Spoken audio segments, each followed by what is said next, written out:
काही जण सोयीस्करपणे आपल्या मुलांना शाळेमध्ये शिकवतात, पण शाळेचं नाव बदलायची विनंती करत नाहीत असा चिमटा मुख्यमंत्री देवेंद्र फडणवीसांनी राज ठाकरेंना काढलाय।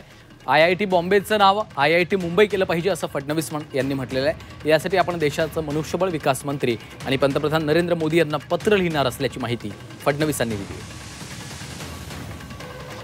आज आपल्याला आपल्या माध्यमातून सांगू इच्छितो की मी स्वतः देशाचे एचआरडी मिनिस्टर आणि देशाचे प्रधानमंत्री या दोघांनाही पत्र लिहून ही विनंती करणार आहे की आयआयटी बॉम्बेचं आयआयटी मुंबई केलं पाहिजे।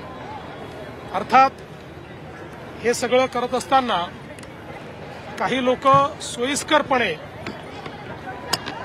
आपल्या मुलांना ज्या शाळांमध्ये शिकवतात त्याचं नावही बदललं पाहिजे अशा प्रकारची विनंती करत नाही, पण मला त्याच्याबद्दल काही बोलायचं नाही।